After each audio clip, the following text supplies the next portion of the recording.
Hello and welcome to the Maryland PTAC podcast, Assist and Win, where we showcase client success stories and feature procurement experts to help small business owners. I'm your host, Yasmin Razak, and I'm the Marketing and Training Coordinator here at the PTAC. Today's guest is Arleen Wilson, who is a CEO at AW Enterprises Consulting Services.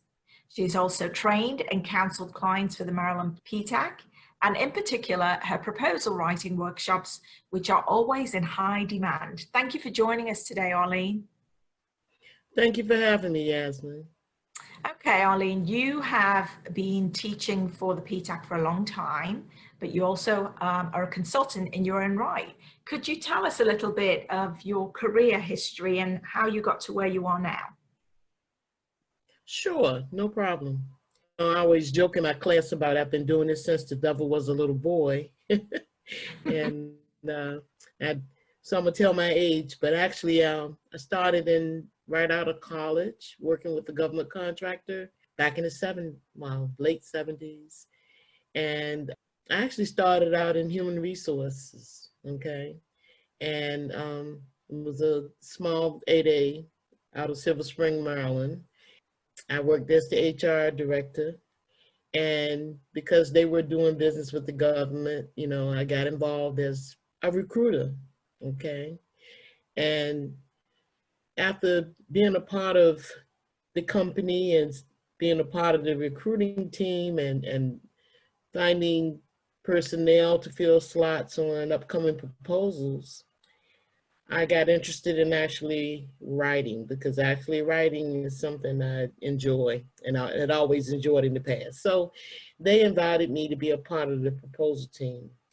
Eventually, I went on to do my own proposal for the Department of Labor, Bureau of Labor Statistics.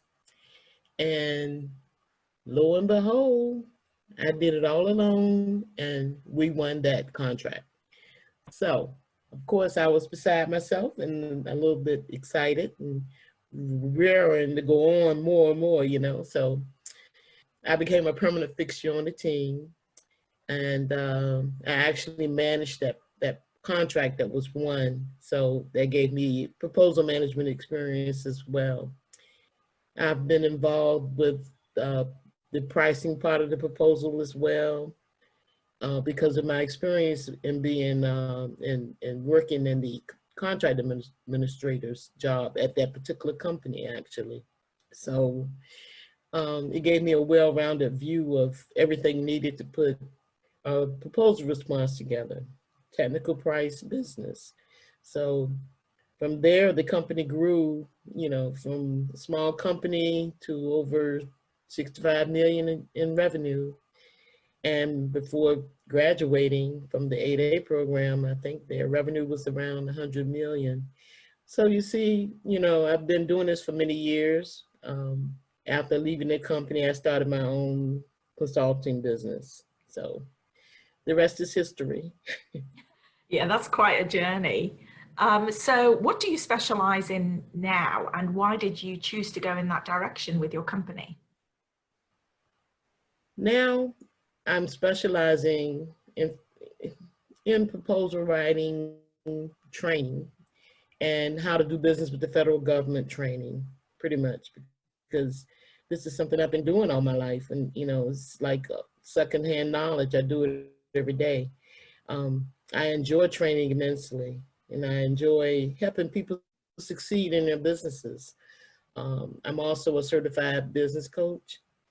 So, with my coaching skills, I can wear many hats. I can coach them on proposal writing, on doing actual awards, procurements and, to get awards. And as well as, conduct the training that I do for PTAC and for my own business. So this is where my heart is now. I've spent many years doing proposal writing for other people and staying up late at night. So in these later years of my life, I really enjoy training, and I really have, now that I have the opportunity to do it, thanks to PTAC, because my years of working with you guys has really been a blessing to me. Well, you are welcome. We love having you. You are actually one of our more popular instructors, and your, as I said earlier, your proposal writing classes are very, very high in demand. We always sell out. So yeah, I can testify to that. So you've been in this line of work since the 70s. Could you tell us about some of the career challenges you've had and how you overcame them? Well, my company itself has been pretty much in a support role for other people. I have to say I've been pretty blessed over the years because, you know, when I worked with one client, they would refer me to another one. Challenge-wise, it's just being able to really service everybody, okay? I mean, I could grow into a really large consulting company, but I don't think that's the direction I want to take my company at this point. I want to control, I guess maybe I'm a control freak, but I want to control the content that goes out to my clients, okay? I'm very dedicated to staying abreast of what's going on in the proposal writing world, in business development, in government contracting, so that I can give them the best quality information and advice. So until I can ensure that, you know, I can replicate that by hiring other consultants and keep my reputation intact, I'll probably just be doing it, you know, with me and a couple other people that I trust. We're doing well and I'm happy. And I guess I'm in a great position to say, you know, I really don't have any challenges right now because I'm content at being a consulting firm. I meet people every day who want to just hire me full time, and my days of being a full-time employee is over. So, you know, the consulting role, doing the training, and the coaching as well. That's my sweet spot. Now that actually that helps me to go into my next question, which is what a lot of people listening to this will want to know is, you keep abreast of everything going on in government contracting. And as we know, it's a minefield, constantly changing laws, rules, emergency situations. Right now, we're recording during the pandemic of 2020. You just never know what's going to happen next. So what would you say to people listening about what's happening in the government contracting world that you think business owners need to be aware of? You know, I know a lot of people have been affected by the COVID outbreak, you know, in this area, well, all over the world, really. So, you know, we've had to reinvent ourselves. Just the fact that we're doing this remotely via Zoom today, you know, is our new reality. It's not bad, though. It's a way to keep moving and keep looking for work, keep doing things, you know, keep active with the people we know. We can't see them personally all the time. So thank God for the technology that's grown over the years that can accommodate this situation we find ourselves in. What I would say to people is, you know, if you're in a position where you are unable to work, try to reinvent yourself.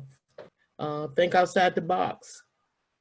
Try to find another area in your expertise that you can use to pivot into a different kind of work environment, a different job, a different service area.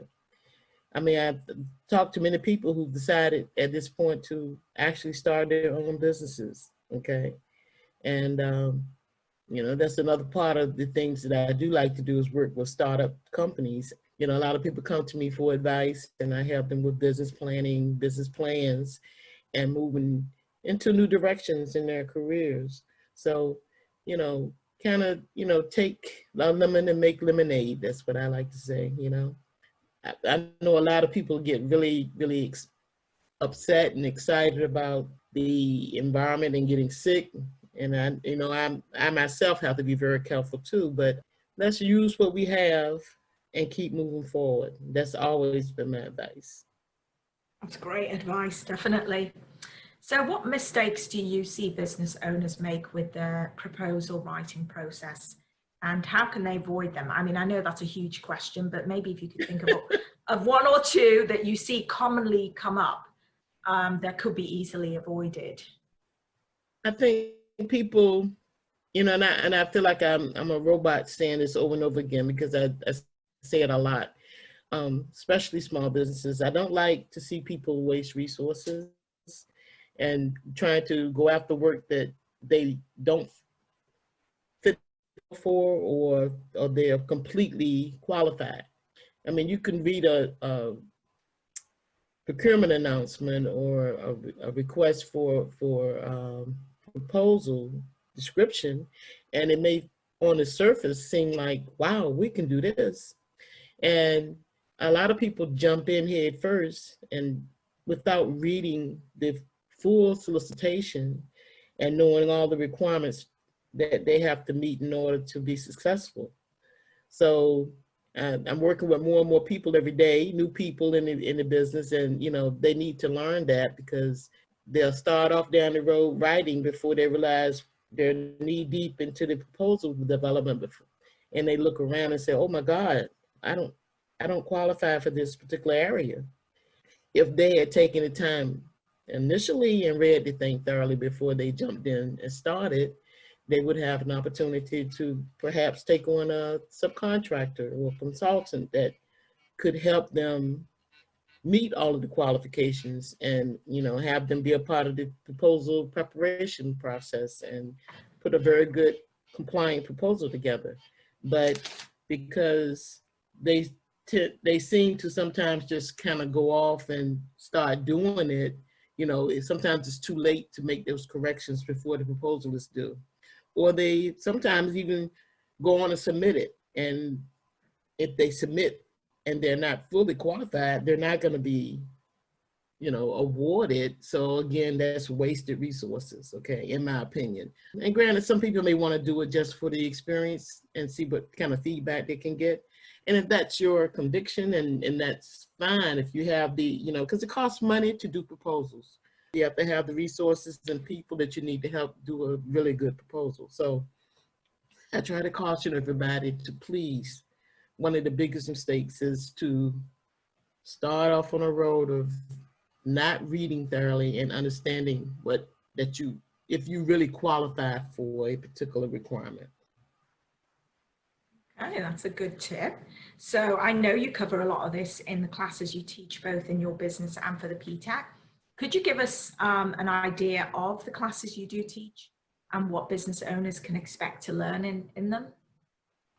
Well, actually, the proposal writing part one was one of the first classes I started doing for Maryland PTAC. In that class, what you learn is the basics, pretty much, on what is required to put a compliant proposal together. Students learn the different sections of the RFP to review, and how to analyze it, how to compare the requirements against their qualifications, and make what I call that's what I call, what the industry calls a bid no bid decision. We go through each and every section, how to write it, what the best practices are in each of those areas, and what the government is generally looking for in your responses. Okay. And this is a general overview. It's not specific to any one industry, but how to respond to a proposal, whether you're selling services or products.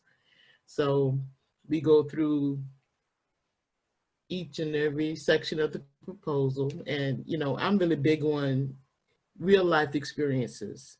So I try to incorporate in all of my classes some kind of hands-on exercise or something for students to do. I think people learn by doing than hearing, okay? I remember back in the day taking my first proposal class, and it was by a famous proposal writing, well-respected guy. But he had a nice book out. It was a week-long class I took at George Washington University, but it was more of a lecture type, where I had the book to refer to later on down the road. It was a good class, but it was really hard for him to hold the attention of the students. And that's what I kind of grasped from that experience. So when I do classes, I try to be more down to earth, your real life experiences, tell them about the pitfalls that they may fall into while they're writing proposals, and how to overcome them. So I try to do that in each class, and I think that's why people tend to enjoy my classes. And that's overall on all my classes, but some of the other classes that I do teach for PTAC include the part 2 of the proposal writing, which gets a little more in depth in proposal writing as far as how to build a proposal writing team, how to manage the proposal team, how to set your deadlines, proposal schedule, and how to meet those schedules. We also review the things that I teach in part 1 and apply it again against building a strong management plan for your proposal, and how to source for resumes, how to format resumes, how to do your reviews as far as making sure that your proposal is compliant and that you're on the right track while you're doing the development of your proposal. So, you know, it's a longer class part 2 because it gets more in depth and everything that's really needed to put out a strong proposal. Again, we do the workshop, and in fact, we even call part 2 a workshop. At the end, we all get together and discuss each proposal and that each group puts together. And I think people find a lot of value in that because I get a chance to pretend I'm the government and evaluating their responses. So from there, you know, they can ask questions and I can tell them what I thought was right and what was wrong on each response. And I think they take away a lot of value out of that. A couple of the other classes I teach, but it's contract administration. I think I mentioned earlier that was one of my areas of expertise during my career. So again, how to administer government contracts. That's what I did for many years. And again, that's how I got into doing the cost proposals. Contract administration teaches you after, you know, contract administration actually starts when the proposal is won and the contract signed. And then the contract administrator takes over and they do their job as far as administering all of the events that happen during the life of that contract, be it any contract changes or revisions, making sure deliverables are met, that the pricing and the labor categories are all functioning the way they should, talking directly to contracting officers and specialists and stuff like that, and just ensuring that that contract is being performed the way it was intended to. And, you know, again, anybody interested in government contracting, you know, they tend to kind of want to know and understand that process because you're in business. The reason you take proposal writing is so you can win contracts. So contract admin is the next step. I also do the cost proposal development class, which cost proposals are always a part of the whole proposal process. You know, you do a technical proposal, you have to provide a pricing proposal. So again, everybody gravitates to that because that's something that's required for federal contracting.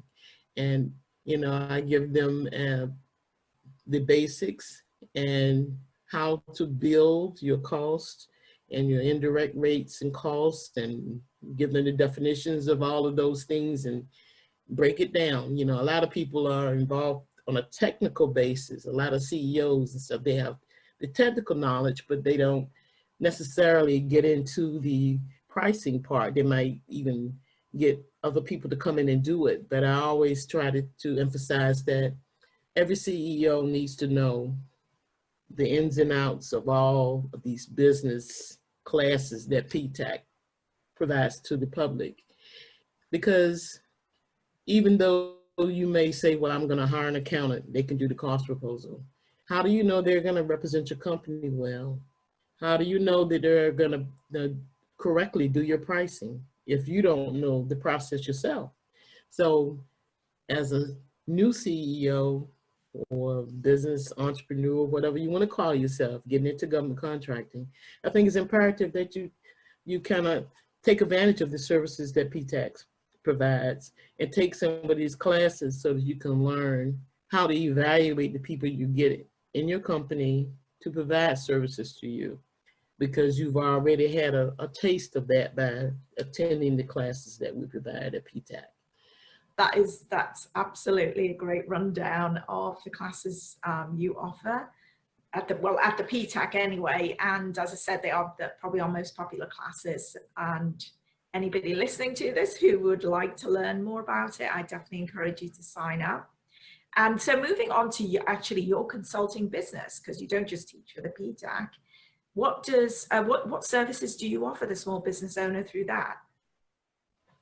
Like I mentioned earlier, I think, you know, I work with a lot of people who are just starting out. So, you know, I can do cradle to grave, you know, just getting started. I can help with business plans, giving you more insight and coaching on what it takes to be a good government contractor in your area of expertise. I also offer training through my company, very similar to the ones that that we teach at PTAC as well, you know, for proposal writing and cost proposal development and contract administration. We recently just started and launched our AWE training program. We've been doing a few paid webinars as well as some free webinars that we've been given to, you know, just get the information out to people that we exist. We're here, you know, to help you. Even our webinars that we do, you know, give out very valuable information that could help people in their day-to-day businesses. So we're doing that on a monthly basis. We try to do as many webinars as we can. It was our original thought to do in-person training, which we hope to do if this virus leaves our environment sooner or later. But I'm sure going forward, we'll still do a mix of in-person and webinar classes and offer it to the general public. Okay. Other than that, let's see. That's great. So where do you see your company going in the future? Are you happy where you are, or do you want to grow it anymore? Yes, you know, we are a consulting company, so, you know, I'd like to see us gain a little bit more experience with people doing the one-on-one coaching, and to increase our visibility in training and in speaking engagements. I was very honored to get contacted by an old friend of mine that found me on LinkedIn recently, and she heard about the training that we do at AW Enterprises Consulting, and she extended an invitation for me to participate in her Women's Business Conference that's going to be held in January of 2021. So I was very honored because, you know, I've really gained a lot of confidence in speaking in public, you know, since then, since I've started this company and working with PTAC. And so speaking engagements has been on my agenda to get involved in. So I'm very excited about that. In fact, just today I sent my full description to them to start promoting the conference next year. And I'm just praying that things are going to be okay for traveling and all of that by the 1st of January, so that this can, you know, really be a nice event that I can talk about in the future to you guys, okay? That's a great development. I'm pleased to hear that, because I've seen you in action when you teach your workshops. And to me, that is a form of public speaking, even though you're teaching. And you're great. You really engage the audience, and we always get excellent reviews for your classes. So I'm sure you'll be a success. Oh, I'm looking forward to it. In fact, you know, my daughter is actually in Toastmasters on her job, and she's really grown from being a part of it. And for years I've been wanting to join, and that's one of my goals. I mean, COVID has stopped it, but I know a lot of groups are meeting on, you know, via Zoom or whatever. So I'm gonna get in there, just, you know, because you don't stop learning. Every day you learn something new, you know. So. Oh, absolutely. So how could clients get in touch with you if they'd like to hire your services? They can contact me by going to my website at aweinc.net. That's what is it? www.aweinc.net. we monitor that on a regular basis, and they can get in contact with us and see if, you know, we can work together if Yeah. that's their desire. That's Or great. if they're already affiliated with PTAC, you know, a lot of people call PTAC, and I get referrals from PTAC. So that's been wonderful for me in my business. Yeah, that's wonderful. I'm glad to hear that everything is growing despite this pandemic and you keep moving forward.